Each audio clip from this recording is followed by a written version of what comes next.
over the assignment that we had for 7A. I couldn't record earlier because there was a problem with the screen, so I'm here after school doing this. This is on ratio and proportion. So here is a ratio.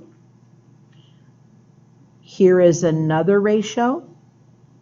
If you have two ratios connected by the equal, that means that they are proportional, especially if you cross multiply them. 4 times 1 is 4, 2 times 2 is 4. They are equal and proportional. And so we're going to be finding the equivalent fraction within each of these proportions. So I'm going to, and they want you to use a cross multiplying method, and I will show you that, and then I'm going to show you a second way on the second row. So the cross multiplying way, okay, is I'm going to take the 3 times the n, 3n equals, on this one here, 2 times 9. However, well, this one's pretty easy. I'll go ahead and do the 18. Okay. Then we're going to isolate the n, so divide by 3, and our n value is equal to 6. So that n value is equal to 6. So 6/9 is equal to 2/3. And if I cross multiplied, 3 times 6 would be 18, 9 times 2 is 18. Then we're going to skip around here. We'll do another one by cross multiplying. So this one is 5 times n is 5n, number 2. But this time, when I go 3 times 20, I'm not going to put 60. I'm just going to put 3 times 20. And you're going to really need this later on. So I'm going to isolate the n, divide by 5, divide by 5. Well, the nice thing is if I don't break it down, it's easier to see that that goes into 20, 5 goes into 5 once, 5 goes into this 4 times, and our final answer is when I multiply those. N is equal to 12. So 3/5 is equal to 12/20. And then I'm going to change the method a little bit.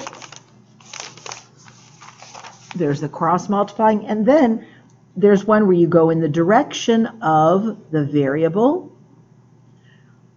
And I'm going to look at 2 times what is 6, 2 times 3, so whatever I multiply here, I multiply here. So 7 times 3 is 21, and that's my answer. 2 7s is equal to 6 over 21. Again, anytime you want, you can pause this video. I'm going to do this one, except this time the n is on the left side. So I've got to go in the direction of the left, but this time I'm going from 6 to 3. So I have to be dividing by 2 to get 3. So I divide this by 2. And so the answer over here is 10 divided by 2 is 5. So 6/10 is equal to 3/5. So those are the two different ways. We'll do a couple more of these. We're not going to do a lot. So we're going to start with this one. Again, we'll do 2 of them where we're going to cross multiply, and 2 where we're doing it the other way. So cross multiply, 7 times x is equal to, and again, when I multiply, I'm going to leave it as 8 times 63. And then I want to isolate my x, so divide by 7, and so therefore x is equal to 7 goes into that. And again, I don't want to get that great big number, so it really does help if you leave it separated. 7 goes into 63 9 times. And my answer is going to be when I multiply those two. So it's 72. So 8 7s is equivalent or proportional to 72 over 63. The 8 is bigger than the 7. The 72 should be bigger than the 63. Do the same thing on the number 10. I'm going to cross multiply because there's no way anyway that I can get from 8 to 20. There is a reducing way that I'll talk about in a second. But right now I'm going to go 8 times d. And on the other side, I'm going to put 14 times 20 without actually multiplying it. 14 times 20. And then I want to get the d all by itself, so divided by 8. Now when I come over here, to make it even easier so I can see things a little bit better, I'm going to take that 8 and make it into 2 factors of 2 and 4. 2 times 4. It's still 8. So this cancels out. And does 2 go into a number? Yes. 2 goes into 14 7 times. And that 4 goes into 25 times. And my answer is when I multiply those together. 7 times 5 is 35. And again, 14 was bigger than 8. The 35, right here that I put right here, 35 is greater than 20. So again, the answer was 35. And on the next 2, I'll just go straight across in the direction of the n. So 11 times 3. So 15 times 3. 15 times 3 is 45, and that's my answer.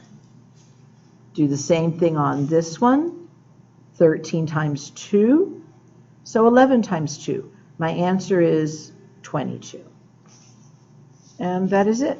So now we're going to open up the packet, and we're just doing the cryptic quiz.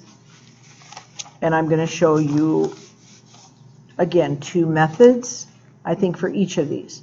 So we're going to do just this. You're going to do the rest of them on the top. So I'm going to do the cross multiplying way first. 6 times n for the letter R is 6 times n. And then I'm going to cross multiply 5 times 24. And then I want to get rid of the 6. So I'm going to divide by 6. But again, when I put it over here, well, actually 6 goes right into 24, so I don't need to break it up. So I'm just going to leave it as 6. And then cross this out. 6 does go into 24 4 times. So here's my answer. What's left? 5 times 4 is n is equal to 20. Now, the other way that you can do it on this one, again, pause your video at any time, is I can reduce this. So 6 goes into both of these. And so that's going to be 4 over 1. 4 over 1 is equal to n over 5. And then I can go, like I did before, is in the direction of the n. I don't know a number here, but here I can go 1 times 5 is 5. So 4 times 5 is 20. So my value, again, it comes out to be the same thing. N is equal to 20. And wherever you see a 20, everywhere on the top, you're going to put the letter R. And I think there's several of them. Alrighty. Then I'm going to go to the letter N. We're almost done. Then pause the video at any time. I'm going to do it 2 ways. I'm going to do the cross multiplying. So n times 25 is 25n. The other side is I'm going to leave it as 10 times 40. Then I need to get rid of this 25 by dividing it. But when I come over here, 25 doesn't go into either of those. I'm going to factor that out into 5 times 5. And then you can see that this cancels out. And then 5 goes into 10 2 times. 5 goes into 40 8 times. So n is equal to 2 times 8, which is 16. Then I'm also going to do that same one where I reduce it. So I'm going to reduce this one by 5 and 5. So on my paper, that comes over as n over 10. On this side, it's 8. 40 divided by 5 is 8 over 5. And then I can go in the direction of the unknown. 5 times 2 is 10. So 8 times 2 is 16. So my n is equal to 16, just like it was the other way that I did it. So that n is equal to 16. Again, everywhere you find that 16, you're going to put the letter n. And there's an n. Here's an n, and I think that's it. Then the last one, I'm going to do it 2 ways again. You just need to decide which way works best for you, where you're not going to be making errors.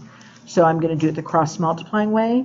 30 times n is 30n. 24 times 100, I'm going to leave it 24 times 100. Again, I'm getting rid of the 30 divided by 30, but I'm going to factor this out into 3 times 10. It's still 30. So that crosses off, and I get n is equal to 24 divided by 3 is 8. Well, I could have actually done this. Is 8. 10 divided into the 100 is 10. So it's actually 8 times 10, which is 80. So my answer is 80. Or I could have reduced this, and I'll just do this one right here. Cross off the 0, cross off the 0. So I've got 3/10. So 3 times 8 would give me 24, and 10 times 8, 8 times 10 would give me 80. So my n is equal to 24. And that's it. So again, go back and pause anytime so you can go back and see what we did. And your job is going to be to finish the rest. You can only do the work here is if you use the reducing method, cross multiplying. You will have to use your line paper. And that is it, just the cryptic quiz. Have a good afternoon.